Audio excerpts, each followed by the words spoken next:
Salam. Bu videoda müəllimlərin süni intellektdən necə istifadə edə biləcəyi haqqında danışacağıq. Ümumiyyətlə təkcə müəllimlər yox, bütün peşə sahibləri müasir dövrdə mütləq şəkildə süni intellektdən istifadə etməlidirlər.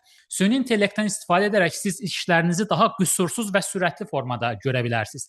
Yəni misal üçün 4-5 saata görəcəyiniz bir işi süni intellektin də köməyi ilə çox daha qısa bir vaxt ərzində görə bilərsiniz, icra edə bilərsiniz. Bir çox insanlar hələlik süni intellektdən uzaq dururlar. Amma bunu bilməlisiniz, yaxın gələcəkdə, bu yaxın gələcək dediyimiz 5 il, 10 il deyil, daha qısa bir zamandır, 1-2 il ərzində süni intellekt ilə işləyə bilənlər işləyə bilməyənlərdən daha üst səviyyədə olacaqlar. Bunu bariz şəkildə görəcəksiniz. Onsuz da indidən artıq hiss olunur ciddi formada. Bir çox hallarda belə xəbərlərlə yəqin qarşılaşırsınız ki, süni intellekt insanları işsiz qoyacaq. Mən bunun belə olacağını düşünmürəm. Süni intellekt yox, amma süni intellektdən istifadə edən insan səni işsiz qoya bilər, sənin yerinə keçə bilər. Yəni belə fikirləşin. 2 dənə mütəxəssis var, biri süni intellektdən istifadə edir, daha sürətli şəkildə və daha keyfiyyətli formada işlərini görür. Eyni qədər vaxt ərzində digərindən daha çox iş görmüş olur. Digəri isə köhnə klassik qaydalardan istifadə edir. Təbii ki, bir müddət sonra süni intellektdən istifadə etməyən uduzacaq, digəri isə irəli gedəcək, maaşı daha çox olacaq, karyera imkanları daha çox olacaq, daha yuxarı vəzifələrdə işləyəcək. Bildiyiniz kimi mən informatika müəllimiyəm, ona görə öz sahəmə aid bir nümunə verəcəm, amma dediyim kimi hansı sahədə işləməyinizdən asılı olmayaraq süni intellektdən kömək ala bilərsiniz. Baxın, hal-hazırda iyun ayının 3-üdür. Mən bu videonu 3 iyunda çəkirəm və İmtahanlara az qalıb. Mənim şagirdlərim iyun ayının 7-si imtahan verəcəklər və onlar üçün HTML mövzusundan bir konspekt hazırlamaq qərarına gəlmişəm. Bunun üçün süni intellektdən istifadə edəcəm. Gəlin ekranı sizlə paylaşım. Nədən istifadə edəcəm? ChatGPT və Notebook-LM'dən. ChatGPT-ni tanıyırsınız, hamınız bilirsiniz. Notebook-LM-də Google-a aid olan bir süni intellekt alətidir. Mövzu HTML olacaq. HTML ilə bağlı bir konspekt hazırlayacağam. Baxın, belə bir qovluq var iş masasında. Burada gördüyünüz kimi HTML ilə bağlı mənim materiallarım var. Birinci bu Word faylını sürətli şəkildə sizə göstərim. HTML ilə bağlı hazırladığım məqalədir. Yəni dərs materialıdır. Burada taglər və s. bunların izahı var. Digərləri isə testlər və yenə də yazılı məlumatlardır. Bu materiallardan istifadə edəcəm. Deyə bilərsiniz ki, mənim əlimin altında material yoxdursa necə eləyə bilərəm? Məsələn, orta məktəb kitablarından, hansısa nəzəriyyə kitablarından şəkillər çəkərək süni intellektə verə bilərsiniz. İndi göstərəcəm qaydasını. Və misal üçün təkcə informatika üçün yox. Təsəvvür edin ki, tarix müəllimisiniz və hansısa bir tarixi şəxsiyyətin videosunu hazırlaya bilərsiniz. Həmin tarixi şəxsiyyət öz dili ilə həmin dövr haqqında danışa bilər və s. Ki, çoxlu burada fərqli ideyalar ağlınıza gələ bilər. Əsas odur ki, süni intellektlə maraqlanın, işləyin, görəcəksiniz ki, həqiqətən çox faydalıdır. Yaxşı, gəlin başlayaq. Birinci mərhələdə ChatGPT-dən başlayacağam. Gördüyünüz kimi yeni bir söhbət pəncərəsi açmışam. Sol tərəfdə plus düyməsi var. Plus düyməsini vururam. Buradan fotoğraf və ya dosya eklə yazılan bir hissə var. Bura keçirəm. Buradan bayaqki HTML qovluğunu tapmalıyam və bu materialların hər üçünü qeyd edib Open düyməsini vururam. Materialların yüklənməsi prosesi gördüyünüz kimi başlayır. Materiallar yüklənəndən sonra digər hissələrə keçə biləcəyik. Artıq 3 dənə materialın 3-ü də yükləndi. Aşağı hissədən prompt yazmalıyıq. Biz buna istiqamət verməliyik, amma hal-hazırda bu işi daha sürətli eləyə bilərik. Necə? Baxın, burada diktə düyməsi var. Bu diktə düyməsi vasitəsilə səsli formada komanda verə bilərsiniz. Necə ki, WhatsApp-da səs göndərirsiniz. Eyni şəkildə. Gəlin başlayaq. Salam. Mən abituriyentlər, şagirdlər üçün öz 11-ci sinif şagirdlərim üçün HTML mövzusu ilə bağlı bir konspekt hazırlamaq istəyirəm. Əlimdə olan materialları söhbət hissəsinə yükləmişəm. Səndən istədiyim belə bir şey var. Burada olan materiallara əsasən orta məktəb proqramından kənara çıxmadan, əlavə informasiya yazmadan bunları konspektləşdir, gözəl görünən bir formata sal, daha sonra isə Word faylı şəklində hazırla, endirmə linki ver. İstəyirəm ki, abituriyentlər bu mövzunu daha yaxşı öyrənə bilsinlər. Ümumiyyətlə, səndən belə bir şey də soruşmaq istəyirəm. Abituriyentlərin daha yaxşı başa düşə bilməsi üçün konspekti hansı formada, hansı şəkildə hazırlamaq daha düzgün olar? Və bu sağ tərəfdə X-in yanındakı düyməni vurdum. Hal-hazırda bu səs siqnalları mətnə çevrilir. Yaxşı olar ki, bu mətni oxuyasınız. 11-ci sinif şagirdləri üçün SML, bax, burada artıq səhvə yol verib. Buranı HTML olaraq düzəldirəm. Əlimdə olan sənədləri Word fayl şəklində ver və s. Baxın, normalda promptları verəndə mən həmişə içərisinə bir sual cümləsi də yerləşdirirəm. Bu, süni intellektin həmin mövzuda fikirləşməsinə, düşünməsinə gətirib çıxarır. Axırıncı cümlə abituriyentlərin daha yaxşı başa düşə bilməsi üçün konspekti hansı formada, hansı şəkildə hazırlamaq daha düzgün olar. Və göndərdim. Bu fikirləşir. İndi keçək növbəti mərhələyə. Digər alətimiz Notebook LM alətidir. Çox möhtəşəm bir alətdir. Baxın, notebooklm.google.com yazsaz, bu interfeys sizi qarşılayacaq. Burada gördüyünüz kimi yeni not dəftəri oluştur düyməsi var. Bunun üstünə vuracaq. Bu arada vacib bir məsələ, həm ChatGPT-nin, həm də Notebook LM-in ödənişsiz versiyalarında bu göstərdiyim prosesləri yerinə yetirə bilirsiniz. Mən ChatGPT-ni ödənişli abunəliyi istifadə edirəm, ödəniş edirəm hər ay $20. Eyni zamanda Google Gemini-ya da hər ay $20 ödəniş edirəm və Notebook LM də eyni paketin daxilində var, amma dediyim kimi ödənişsiz versiyada da bu gün göstərdiyim hər şeyi eləməyiniz mümkün olacaq. Baxın, yeni not dəftəri yarat deyirəm və belə bir hissə qarşımda açılır. Birinci mərhələdə bax bu pəncərədən gördüyünüz kimi aşağıda dosya əlavə elə, YouTube videosu, Drive-dan nəsə əlavə elə və ya kopyalanmış mətni yapışdır kimi seçimlər var. Buradan dosya yüklə deyirəm və yenə eyni qovluqdakı materialları seçib bura əlavə edirəm. Notebook LM bu materialları bir-bir analiz edəcək. Hələ ki yüklənmə prosesi gedir. Analiz edəndən sonra da burada orta hissədə həmin məqalə haqqında bir məlumat yazacaq. Yəni birazdan yazılar çıxacaq. Gəldi. Təqdim olunan mənbələr, HTML vasitəsilə veb səhifələrinin yaradılması və s. belə şeylər yazıb. Nəysə. Və gördüyünüz kimi proses ChatGPT-də davam eləyir. İndi isə keçək yenidən Notebook LM-ə. Notebook LM-də sağ tərəfdə gördüyünüz düymələr vasitəsilə müxtəlif obyektlər yarada bilərik. Mən istəyirəm ki, ChatGPT öz Word faylını hazırlasın. Həmin Word faylı da Notebook LM-ə əlavə eləyəcəm. Daha sonra Notebook LM vasitəsilə video hazırlamaq, səsli izah hazırlamaq, infografikalar hazırlamaq, yəni şəkillər hazırlamaq mümkündür. Bunları da sizə addım-addım göstərəcəm. İndi hələlik videonu burada dayandıracağam. Çünki mənim verdiyim tapşırıq biraz detallı bir tapşırıqdır. Bütün materialları incələməlidir. Ondan sonra isə Word faylı şəklində konspekti hazırlamalıdır. Bu konspekt hazır olandan sonra onu da Notebook LM-ə əlavə eləyəcəm. Sonra video hazırlayacaq, test hazırlaya bilərik. Hətta burada infografika hazırlayacaq, səsli özətlər var.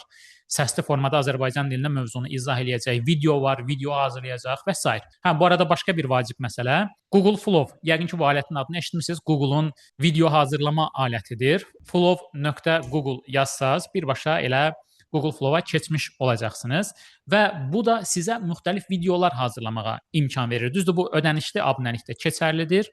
Əgər Gemini-nin ödənişli abunəliyini istifadə edirsinizsə, Google Flow sizə hər ay 1000 kredit verir və bu 1000 kreditdən istifadə edib videolar hazırlaya bilirsiniz. Məsələn, gəlin mən sizə buradan da bir nümunə göstərim. Yenə öz sahəmə aid bir video hazırlamışam. Baxın, gördüyünüz 4 ayrı videonun birləşməsi formatında. Birinci video bu giriş videodur. Salam uşaqlar. Bugün kompüterin daxilinə səyahət edəcəyik. Gəlin birlikdə görək. Proses və yaddaş qurğusu kompüterin işində hansı rol oynayır? Salam uşaqlar. Burada avatar hazırlamaq kimi bir xüsusiyyət var. Keçən ayın sonlarında tanıdılıb, may ayının 20-sindən sonra yəqin ki. Və öz avatarınızla real videolar hazırlaya bilirsiniz. Gəlin bu videolardan birini də göstərim. Instagram hesabımda paylaşmışam bu videonu. Bu isə yaddaş qurğusudur. Fayllar, proqramlar və əməliyyat sistemi burada saxlanılır. Kompüter söndürülsə belə bu məlumatlar yaddaşda qalır. Deməli, Google Flow haqqında və digər süni intellekt alətləri haqqında bildiyiniz kimi mənim süni intellekt kursum var. Həmin kurs vasitəsilə bütün bu süni intellekt alətlərini öyrənə bilərsiniz. Və gördüyünüz kimi bu mənim School platformamdır. Burada həm abituriyentlər, həm informatika müəllimləri var bu platformada. Hal-hazırda 296 istifadəçisi var platformanın və platformanın Classroom hissəsində müxtəlif kurslar da yerləşdirmişəm. Bu kurslardan biri də süni intellekt təlimi adlanan kursdur ki, mən burada Google Gemini, ChatGPT, Notebook LM, Google Flow, video və s. hazırlamaq, bunların hamısı ilə bağlı məlumat yerləşdirmişəm. 14 saatdan yuxarı bir video məlumat var. Əgər süni intellekt alətlərini çox yüksək səviyyədə öyrənmək istəsəz, bu kursu da əldə eləyə bilərsiniz. Kursun ödənişi $12-dır. Bir dəfə ödəniş eləyib kursdan ömürlük istifadə etməyiniz mümkün olur. İndi gəlin qaydaq, baxaq görək ChatGPT prosesi bitirib, bitirməyib. Yaxşı, onunla mən hələlik videonu burada saxlayacağam və ChatGPT prosesi tamamladıqdan sonra növbəti mərhələləri sizə göstərərəm. Və artıq ChatGPT işini tamamladı. 9 dəqiqə 8 saniyə çəkdi bütün bu proses. Təbii ki, yanında gözləmək məcburiyyətində deyilsiniz. Salam Sübhan müəllim, Word faylını hazırladım. Yüklədiyiniz HTML materialına əsas anlayışlar, təqlər, atributlar, cədvəl, şəkil, hiperistinat və s. bunları yazıb. Faylı buradan endirə bilərik. Abituriyentlər üçün ən düzgün konspekt forması haqqında da məlumat yazıb. Anlayış, tag, atribut və s. və Belə, gəlin bunun miqyasını artırıb bir sürətli şəkildə baxaq. Yuxarı tərəfdə HTML mövzusu üzrə konspekt yazıb, HTML web proqramlaşdırma mövzusu üzrə konspekt 11-ci sinif abituriyentlər və şagirdlər üçün. Konspektin məqsədi bu material HTML mövzusuna əsas anlayışları, teqləri, atributları, tipik test məqalələrini qısa sistemli yadda qalan formada təkrar etmək üçün hazırlanmışdır, deyir. Baxaq görək bunun HTML mövzusu 11-ci sinif konspekt. Yaxşı, buna sonra baxarıq. Gəlin əvvəlcə belə bir şey eləyək. Keçirəm buradan sol tərəfdən, baxın qaynaqlar buradadır. Qaynaqlar əlavə et deyirəm, dosya əlavə et deyirəm. Buradan endirilənlər qovluğuna gəlirəm və bu materialı da, Word faylını da bura əlavə eləyirəm. Və indi keçək, baxaq növbəti hissələrə. Baxın, sol tərəfdə mündəricat da verib. Yəni, çox super ideal formada hazırlayıb. Davamı da ümid edirəm yaxşı olacaq. Mövzuya giriş HTML və web anlayışları, HTML sənədinin əsas quruluşu, mətnlərlə işləmək üçün teqlər, siyahılar, rəng sxemləri və s. Anlayış HTML, 3W, anlayışı URL, İngilis dillərində verib, HTTP, web səhifə, domen adı, web saytın unikal adıdır, dimgov.az, virtual-push.com və s. belə verib. Yaxşı. Keçirik növbəti hissəyə, yadda saxla, HTML sənədlərinin uzantısı adi halda HTML şəklində olur və s. Gəldi, burada artıq cədvəllər var, teqlər, nümunələr, sadə HTML sənədinin quruluşu və cədvəllər, teq, atribut, izah, hər bir şey izah edib gördüyünüz kimi. Misal üçün, burada məsələn, bold teqi sadə bir teqdir, mətni qalın yazır və davam edirik, nümunə, qalın, altı xətti və kursiv mətin. Bunlarla bağlı nümunələr verib, siyahılar, bu şəkildə davam edir. Nümunə, fərdi kompüterin qurğuları, cədvəli, belə bir cədvəl kodu verib, aşağıda nəticəni göstərib bizə, hansı formada nəticə görünəcək. Sətir, sütun, xanalar, xana necə sayılır, bununla bağlı izah verib. Belə, yəni gördüyünüz kimi hər şey çox yaxşıdır. İndi videonun vaxtını uzatmaq istəmirəm. Təbii ki, bunun üzərində biraz dəyişiklik etməyimiz daha yaxşı olar. Bunu aşağı yığaq. Sizə burada daha maraqlı bir şey göstərəcəm. Deməli, buradan yenidən plus düyməsini vururam və sənəd əlavə elə deyirəm. Elə özünün verdiyi faylı bura əlavə eləyirəm. Yenə plus düyməsini vururam, yenə sənəd əlavə et deyirəm. Buradan iş masasında HTML qovluğuna keçib əvvəlki faylları yenə bura əlavə eləyirəm. Fayllar yüklənsin. Sözlü formada buna komanda verəcək. Yüklədiyim materialları nəzərə alaraq HTML mövzusu ilə bağlı asandan çətinə sıralanması şərti ilə 30 test tapşırığı hazırla. Hər bir test 5 cavab variantından ibarət olsun. A, B, C, D, Y olmaqla 5 variant ver hər birində və hər bir testin aşağısında düzgün cavabı göstər, qısa bir qeyd də qoy. Yəni, məsələn, C variantı düzgündürsə, nə üçün düzgündür? Daha sonra bütün testlər bitəndən sonra ən axırda da cavabların olduğu bir cədvəl yerləşdir. Və bu səsli komandanı da tamamladım. Yoxlamalıyam əslində, yoxlamayacağam. Elə birbaşa göndər düyməsini vururam, başlasın hazırlamağa. Biz keçək notebook eləmə. Notebook eləmdə ilk öncə nə etmək istəyirəm? Tutaq ki, mən bu mövzunu səsli formada izah eləmək istəyirəm. Baxın, burada gördüyünüz kimi 9 dənə hissə var. Bunlarla müxtəlif formalı obyektlər hazırlaya bilirsiniz. Bunların hamısını izah eləmişəm biraz əvvəl sizə göstərdiyim kursda. İlk olaraq mən buradan təqdimat, slayd hazırlamaq istəyirəm. Baxın, üstünə vursaz birbaşa hazırlamağa başlayır. Sağ tərəfdəki oxun üstünə vururam və ayrıntılı olsun, geniş olsun, yoxsa qısa olsun. Sunucu slaydları, yəni sən göstərəcəksən və özün danışacaqsan.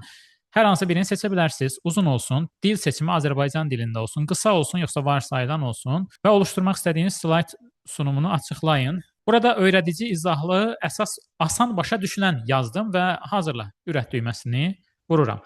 Qayıdaq baxaq görək HTML faylı ilə bağlı, mövzusu ilə bağlı suallarımız hazırdırmı? HTML mövzusu üzrə 30 test tapşırığı 11-ci sinif abituriyentlər üçün ardıcıllıq, asandan çətinə doğru HTML sənədinin adi halda uzantısı hansı formada olur? Yaxşı. Hər birinin aşağıda cavabını verib və izah edib. Təbii ki, daha sonra testlər çox asan görünsə, daha fərqli testlər də yazdıra bilərsiniz. Amma normalda təəssüflər olsun ki, ətrafımda məndən ünsiyyətdə olan insanlardan bəzən belə bir şey görürəm. İstəyirlər ki, süni intellektdə desinlər ki, sən testləri hazırla, mən gəlirəm. Yəni, heç nə verməsinlər. Baxın, süni intellekt bilmirsən hansı mövzunu tədris eləmirsən. Hansı, məsələn, HTML-in içərisində nə keçmisən? Proqram nədir? Sən ona mütləq istiqamət verməlisən ki, o sənə düzgün, yaxşı nəticələr versin. Mən əslində süni intellektin yazdığı testləri bəyənmirəm və istifadə də etmirəm, amma mənim daha çox elədiyim şey nədir? Məsələn, özümün yazdığı testləri yazıram Word-də. Sadəcə A variantına düzgün cavabı verirəm, yazıram və daha sonra Word faylını yükləyirəm. ChatGPT-yə deyirəm ki, digər variantları da yaz və düzgün cavabın yerini dəyişdir. Yəni mənim A-ya yazdığım düzgün cavabları digər variantlara atır və testləri tamamlayır. Əgər hərf səhvi və s. varsa deyirəm onları da düzəltsin. Bax bu formada istifadə etməyiniz daha düzgün olar. Məsələn, baxın, dediklərimi eləyib, indi təbii ki, üzərində işləyə bilərsiniz, dəyişdirə bilərsiniz, çətinləşdirə bilərsiniz. Ən axırda da cavabları verib. Fərqli bir şey də yoxlamaq istəyirəm. İndi isə çətin tipdə 10 test yaz, amma bu testlər kodların analizi, HTML-də kodların analizi ilə bağlı olsun. Məsələn, siyahılarla bağlı kod nümunəsi olsun və kodla bağlı hansı mülahizə düzgündür tipində suallar olsun, cədvəllərlə bağlı kod nümunələri olsun və onunla bağlı suallar olsun. Bu şəkildə düşündürücü, biraz çətin olan testlər yaz, 10 ədəd. Eyni qaydada hər birinin 5 variant olsun, aşağıda düzgün cavab və cavabın niyə düzgün olduğu və 10 sualın sonunda cavabların olduğu cədvəli yerləşdir. Yenə təsdiqlədim və səsi mətnə çevirsin. Göndər düyməsini vuraq. Yenidən notebook eləmə gedirik. Proses davam eləyir gördüyünüz kimi. İndi gəlim sizin böyük ehtimal ki, çox xoşlayacağınız digər hissələrə. Biri səsli özətdir, digəri isə video hazırlamaqdır. Gəlirəm əvvəlcə bu videonu hazırlayaq, çünki videonun hazırlanması daha uzun çəkir. Açıqlayıcı, özət açıqlayıcı olsun video, dil Azərbaycan dili olsun. Buradan hər hansı bir şey seçə bilərsiniz. Gördüyünüz kimi müxtəlif formalar var, sulu boya və s. Bunlar bizdə öyrədicidir. Yəni ona görə nəsə bir şey yazmaq istəmirəm, özü müəyyənləşdirsin. Aşağıda yapay zəka sunucuları nəyə odaklansın? HTML taglərinin yeni başlayanlar üçün tab düyməsinə vursanız bunu əlavə eləyəcək. Baxın, özü sizə nəsə təklif eləyir və o təklifləri belə əlavə eləyə bilərsiniz. HTML təməllərini yeni başlayanlar üçün basit və anlayışlı bir şəkildə açıqlayın. İstəsəz başqa bir formatda da yaza bilərsiniz və hazırla deyirəm. Artıq videonun da hazırlanması başladı. Və səsli özət. Səsli özətdə də çox maraqlı xüsusiyyətlər var. Ayrıntılı incələmə. Bax, deyir ki, iki sunucu arasında keçir, yəni podcast formatındadır, bir-birlərindən danışırlar, dialoq formatında. Yəni bu müzakirə olunacaq bir mövzu deyil. Özət var, eleştiri var, tartışma var. Bu özət hissəsinə vururam. Azərbaycan dili, HTML tagləri heç bilməyənlər üçün yenə tabı vurub bunu dediyini təsdiqləyirəm. Başqa şeylər də yaza bilərsiniz, öyrədici olsun və s. bayaq yazdığım formada. Və hazırla düyməsini vururam. İndi qayıdaq görək ChatGPT neynədir? Sübhan müəllim aşağıda 10 test HTML analizi üzərində qurulub. Baxıram, kod verib, kodun nəticəsi ilə bağlı hansı fikir doğrudur deyir, cavabı verib, açıqlayıb və bu şəkildə gedir. Yenə gördüyünüz kimi oğlu kodlar verib və kodlarla bağlı suallar yazıb. Belə bu şəkildə. Dediyim kimi, bunu bir icra eləyin, yoxlayın. Baxın görək hazırladıqları testləri bəyənirsiniz yoxsa yox. Mən bəyənmirəm. Ən yaxşı halda bəlkə də bunu götürüb üstünə dəyişiklik edib istifadə eləyə bilərəm. Amma konspekt hazırlamaq, mövzuların üzərində işləmək bu mövzularda daha yaxşıdır. Testlər belə şablon, sadə testlər hazırlayır. Düşündürücü testlər o qədər də çox hazırlamır. Yenə də süni intellektdən uzaq qalmaq olmaz, onun bütün imkanlarından istifadə etməlisiniz. Dediyim kimi, uzaq qalsaz, uzaqdan izləsəz, bir müddət sonra digərləri sizi ötüb keçəcəklər. Və hal-hazırda gördüyünüz kimi səsli özət, video özəti, slayd hazırlanır. Digər şeylər burada zehin xəritəsi var, hesabatlar yarada bilərsiniz. Bu bizə çox uyğun deyil. Bilgi kartları var, öyrənmə mərhələsində test var, infografik var. Gəlin bir dənə infografiki də göstərim mən sizə. İnfografikin formatı necə olsun? Eninə, dikinə, yoxsa kvadrat? Eninə olsun, YouTube formatı. Yenə Azərbaycan dilində olsun və standart, ayrıntılı standart olsun. Nə ilə bağlı? Məsələn, siyahılarla bağlı məlumat yazdım. Mötərizədə oğlu taglərin adlarını yaza bilərik. Bu şəkildə və hazırla düyməsinə vurdum. Bu infografikdir, yəni məlumatlandırıcı şəkil, təsvir. Belə deyə bilərik. Cədvəl hazırlaya bilərsiniz. Yenə bizim mövzumuza çox uyğun deyil. Test hazırla deyə bilərsiniz. Yenə buradakı düymənin üzərinə vururuq. Daha az, daha çox standart, kolay, orta, zor, çətin olsun. Burada da yenə konu nə olsun? HTML-də cədvəllər və siyahılar. Cədvəllər, istinadları da əlavə eləyəcəm bura. Cədvəllər, istinadlar və siyahılar. Buradan da yenə ürət düyməsinə vururam. Testləri də hazırlamağa başlayır.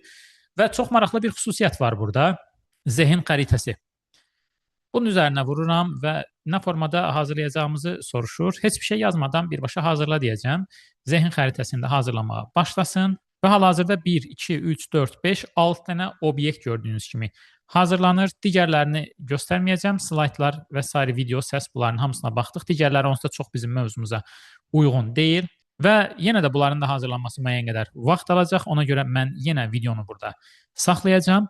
Proseslər bitdikdən sonra nəticələrin hər birini sizə göstərərəm. Hə, əslində gördüyünüz kimi baxın, HTML testi hazırdır. 1 dəqiqə öncə.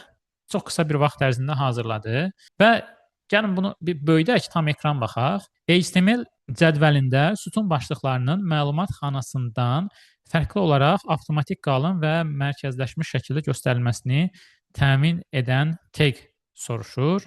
TH seçdik bunu. Düzgündür deyir və açıqlama verir. Sonrakı həm nömrələnmiş, həm də nişanlanmış siyahılarda hər bir elementin təyin edilməsi üçün hansı tagdən istifadə olunur? Elementin oğlu ulu. Line tagindən istifadə olunur. Bu tag list items ifadəsinin qısaltmasıdır.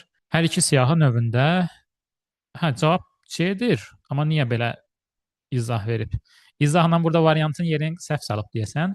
Sonrakı izahlı siyahı dığlığı daxilində terminin tərifini və ya izahını vermək üçün hansı tag tətbiq olunur? Gəlin bunu səhv yazaq. Title yazacağam və düzgün cavabı göstərdi. Normalda DT termin, DD izahıdır. Sonrakı dediyim və bu şəkildə bax davam edə bilərsiniz. Bu əslində çox müəllimlər üçün yox da mövzunu öyrənmək istəyənlər üçün daha yaxşı ola bilər. Bunu bağladıq. Hə, obyektlərimizdən bir çoxu artıq hazırdır. Bu infoqrafikdir, infoqrafiyadır. Yəni məlumatlandırıcı təsvir. Baxaq görək bu necə görünəcək. HTML-də siyahıların yaradılması ulu və dılı, HTML-də siyahılar məlumatın sistemli şəkildə təqdim olunması üçün istifadə olunur deyir. Standart siyahılar ulu və ulu, nömrələnmiş siyahı, nişanlanmış siyahı. Belə. Bu da məlumatlandırıcı qrafik, infoqrafik. Baxaq görək sonra nə hazırdır? Deməli, HTML xəritəsi. Bu zehin xəritəsi artıq hazırdır. Bu da çox maraqlıdır. Bax, bunun üzərinə vurursunuz, əvvəlcə sağ tərəfdə açılacaq. Tam ekran eləsəz daha yaxşı görünər. HTML və web proqramlaşdırma. Bunu görürsünüz, başlıqlara ayırıb. Məsələn, bu başlıqların içərisindən bizə hansı lazımdır? Siyahılar lazımdır. Baxın, bunun üstünə bir dənə vurduq. Siyahılar, ulu, line. Bunun içində nə var? Məsələn, mən nömrələnmiş siyahılarla bağlı bilmək istəyirəm. Bunun üzərinə vurursunuz, avtomatik sağ tərəfə çəkir bunu və sol tərəfdə ortada söhbət bölməsindən bunu başlayacaq bizim üçün izah eləməyə. Baxın, öyrənmə mərhələsində də çox ideal bir xüsusiyyətdir bu. Biraz gözləyəcəyik, araşdırır materialların içərisindən və məlumatları çıxardacaq. Baxın, burada miqyas düymələri də var. Yenə miqyasla işləyə bilərsiniz. Başladı yazmağa. Mənbələrdə HTML-də siyahılar geniş şəkildə izah olunur. Nömrələnmiş siyahı, nişanlanmış siyahı, izahlı siyahı, nümunələr verib. Baxın, çox mükəmməl bir şeydir. Yəni, sadəcə üzərinə vurmağınız yetərlidir. İndi təzədən bunu main map-i, zehin xəritəsini böyüdürəm. Kontrol düyməsi ilə belə mouse'un dircəyinin təkərini irəli-geri hərəkət etdirməklə də bunu idarə edə bilərsiniz və ya sağ tərəfdə gördüyünüz kimi düymələr var, miqyas və s. Bax, bunu buradan belə yığırıq. İndi mənə nə lazımdır? Mənə lazımdır, tutaq ki, istinadlar. Bunun üzərinə vururam. İstinadlarla bağlı A tagi və mətn linkə çevirmək, şəkli linkə çevirmək, şəklə link vermək. Bunun üstünə vururam və bunun necə olacağını mənə izah edəcək. Belə artıq mahiyyətini tam olaraq yəqin ki, başa düşdünüz. Ona görə buradan baxın, sol yuxarı tərəfdən studiyaya qayıdıram.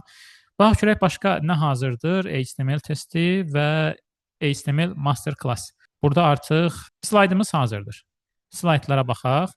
Səs hazırdır. Səsə də qısa şəkildə qulaq asarıq. Slaydlarda tam ekran açaq. Bir dənə ümumi sayına baxaq. 15 slayddan ibarət bir təqdimat hazırlayıb. Web proqramlaşdırma HTML masterclass yazıb, öyrədici, izahlı və asan başa düşülən bələdçi 11-ci sinif abituriyentlər üçün sənin rəqəmsal çertyojun yazıb. Gəldik bu hissəyə. Webin memarlığı, əsas anlayışlar, HTML ilə bağlı. Burada domen adları, şəkillər çox qəşəng yerləşdirib. 3W internet xidmətinin göstəricisi. Davam edirik. Web saytın yaradılma dövriyyəsi, layihələndirmə, servislər, dizayn mərhələsi, maketlərin qurulması çox qəşəng hazırlayıb. Keçdik növbəti hissəyə. Burada HTML sintaksinin formulu, açan tag, atribut, qiymət anlayışını verib, bağlayan, informatika, məzmun və s. Normalda mən bu materialları School'da paylaşıram öz şagirdlərim, abituriyentlərim üçün. Təbii ki, burada informatika müəllimləri də var, hamısı öz şagirdlərim deyil. Və o materiallardan həm şagirdlərim, həm informatika müəllimləri istifadə edirlər. Elə bu materialları da paylaşacağam School'da. Və mətnin quruluşu, burada gördüyünüz kimi taglər nümunə olaraq verilib, çox yenə yaxşı formada hazırlayıb. Mətnin üslubu, qalın, kursiv, altdan xətt, strong və s. bunları göstərib. Burada kod verib, sağ tərəfdə nümunəni verib. Yəni mən özüm bunu hazırlayası olsam, yəqin ki, bir gün vaxtım gedərdi. Siyahı növləri nümunələrindən bir yerdə gördüyünüz kimi çox yaxşı formada verib. Şrift və rəng mexanizmini izah eləyib. Ya videonu saxlayıb istəsəz baxa bilərsiniz. Mən videonun vaxtını çox uzatmaq istəmirəm. 11-ci slayd media ilə bağlı məlumatdır, cədvəllərin anatomiyası, internetin bağları, hiperistinatlar, ATG-dən danışır və nəticələri də verib. Dediyim kimi istəyirsiniz videonu saxlayın, baxın, çox möhtəşəm hazırlayıb. Testlərdə tez qarışdırılan məqamlar və növbəti isə sürətli təkrar vərəqi. Burada konspekt kimi bunu nəzərdə tutub. Bu da elə sonuncu materialımızdır. Yenə bu sağ tərəfdəki X düyməsinə vurub bunu bağlayırıq. Baxaq görək, səs də hazırdır. Bu, HTML əsasları haqqında qısa xülasədir. Veb-saytların pərdə arxasında əslində nələr baş verdiyini heç düşünmüsünüz? Bugünkü materialımız internetin sözün əsl mənasında skeleti olan HTML-i, yəni sıfırdan başlayanlar üçün ən sadə dildə izah edən əla bir konspektdir. Birinci, gəlin görək bu HTML ümumiyyətlə nə olan şeydir? Bilirsiniz, o əslində bir proqramlaşdırma dili deyil. Sadəcə saytın quruluşunu yaradan sadə bir nişanlama dilidir. Burada bütün işləri kiçikdir və böyük. Belə, bunu sona qədər təbii ki, qulaq asmayacaq. 2 dəqiqəlik yaradıb. Əslində səsli özəti vursaz, burada ayrıntılı incələmə hissəsi, əgər bunu seçsəydik daha uzun bir video hazırlayardı. Mən özəti seçmişdim, ona görə qısa bir video hazırladı. Və deməli, bunu da X düyməsini vurub bağlayırıq. Testə baxdıq, zehin xəritəsinə baxdıq, infografiyaya baxdıq, səsə baxdıq, slaytlara baxdıq, bir dənə video qaldı. Təbii ki, videonun hazırlanması daha çox vaxt alır. Ona görə biraz gözləyəcək. İndi isə artıq videonu dayandıracağam, pauza verəcəm videoya. Nə vaxt ki, bu videolu özət hazır olar, o zaman onda nəticəsini sizə göstərərəm. Və artıq video da hazırdır. Qısa bir video hazırlayıb yəqin ki, baxaq. Xoş gördük hər kəsi. Bugünkü izahatımızda internetin arxa planına keçib HTML-in sirlərini açacağıq. Eşidəndə bəlkə də biraz qorxuducu gəlir, amma inanın mənə, HTML ilə veb-sayt yaratmaq əslində rəqəmsal bir ev inşa etməkdən heç nə ilə fərqlənmir. Və siyahılar, rənglər və şəkillər, cədvəllər və linklərə baxacağıq. Alqoritmlərlə və ya ağır yarandığına baxaq. Burada ən vacib məqam veb səhifəni eynilə bir insan bədəni kimi təsəvvür etməkdir. Head, yəni baş hissəmiz, Mən biraz qabağa ötürəcəm bunu. Dediyim kimi videonu School'da paylaşacağam. Əgər diqqətinizi çəksə elə School platformasında icmama qoşula bilərsiniz və oradan tam detallı baxa bilərsiniz. İndi işə salıram. 7 dəqiqə 21 saniyəlik bir video hazırlayıb. düşüncələri və kənardan olması üçün onları çox sadə təqlərin içinə alırıq. B ilə mətni qalınlaşdırır, I ilə kursiv edir, U ilə isə altından xətt çəkirik. Amma ən əsası başlıqlardır. H1 sizin ən ölçüsünü, rəngini və şriftini isə font tagi və onun atributları ilə çox asanlıqla dəyişmək mümkündür. Divara bir şəkil asmaq istəyəndə isə IMG təqindən istifadə edirik. Amma burada böyük bir amma var. Təkcə IMG yazmaq bəs etmir, mütləq şəkildə src atributunu əlavə etməlisiniz. Çünki bu atribut brauzerə gedib o şəkili dəqiq haradan table row, sətirləri, th, qalın yazılan sütun başlıqlarını, td isə birbaşa xananın içindəki sadə H1 isə birbaşa səhifənizin ortasında boy göstərən o nəhəng manşetdir. Bir digər vacib məsələ. Heç vaxt pərdə arxası idarə etməni fiziki gör və SRC. Unutmayın, IMG. Artıq başlıqları, rəngləri, cədvəlləri və linkləri necə quracağınızı öyrəndiniz. Əsas sualım isə budur. Bütün bu kərpiclərlə özünüzün ilk hansı heyrətamiz rəqəmsal məkanınızı inşa edəcəksiniz? Bugün ilk kodunuz nə olacaq? Bizi izlədiyiniz üçün təşəkkürlər. Hər zaman kəşf etməyə və öyrənməyə davam edin. Bəli, izlədiyiniz üçün təşəkkürlər. Bu video bu qədər. Ümid edirəm ki, hər biriniz üçün faydalı olacaq. Sağ olun, kanalımın digər videolarında görüşərik.